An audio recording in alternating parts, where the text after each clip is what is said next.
Nebe chiskuru cha sekondari korase kaunti ya Nyamira na boigo kisi nigo bagokire gitambukiro gya serikali yoko bachika Abagambi kobwatirana n'abatureti ili Korotota Abaorokigwa ba grade 10 korwa ase chinga cyabo ikyagera Abagambi nabo bamenyete gusibamanyete abamenyi bebinyoro byabo korengana na Ivan Soeri uyoro morokyo monene w'eskuru yagekano nigo hagokire gitambukiro ikyo yoko batumika Abagambi maiga y'Abagambi kobakonya kubarigia Abaorokigwa bwokonyora basireire hasokoya ethabu chinsemo cya kuri kaunti ya Migori naboigo umorokigwa yo mu kirasi ge 12 uyikonyora utigire amasomo kubwatikana n'eliyo manali genka na kumuirania eskuru abwasomorokigwa yo ayetabya asamatemwa a KCSE yo mwakolia oyeta mulikito Julia Obuba na robotiro OGOCHIKA GW'ESEREKARI kobusenia ABAOROKIGWA bataragenda grade 10 goikabono nigo kiagokeirwe egati ABAOROKIRE gusira kwabo wasenganeye na ABAOROKIA ABANENE kurochi skuru au chichi secondary korwe county ya Nyamira.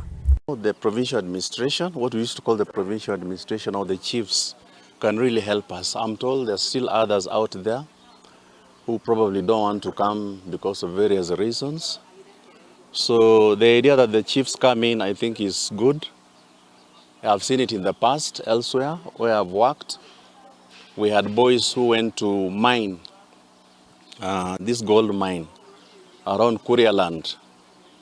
And the chiefs assisted us to bring these boys back to school.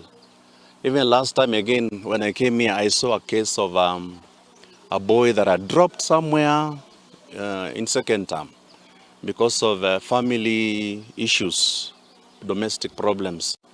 Actually, the chief assisted that boy to come back and even did his exams, and he got a very strong C+. So I'm confident if they do that, it can assist us get these students that are hiding out there. Like us, we are expecting around 500 plus in terms of population.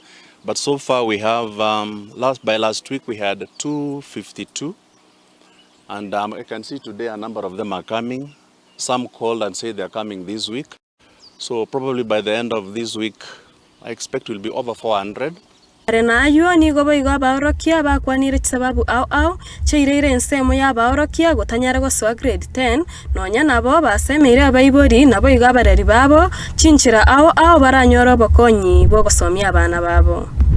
Of it as teachers because there are children who have the heart of joining high school, but because of financial constraints they cannot be able to make it to high school.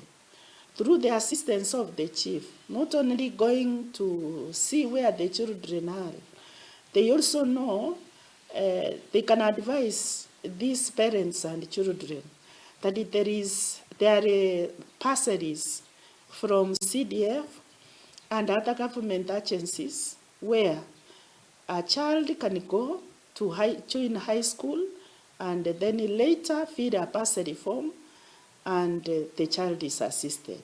Nonya nabo chiskuru chinde imeye county ya Nyamira nigo chiarorekanire goikirania ekerengo kya ABAOROKIGWA korengana no OGOCHIKA GW'ESEREKARI.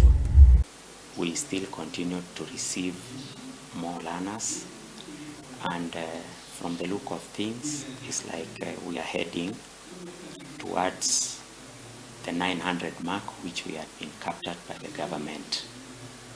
Concerning the directive that the government had given regarding the involvement of the local administration, especially the chiefs, to ensure that any grade 10 learner who was still at home. We thank the government for that directive, but concerning our school, that one had already been put in place. Julia Obuba, Nsoko TV.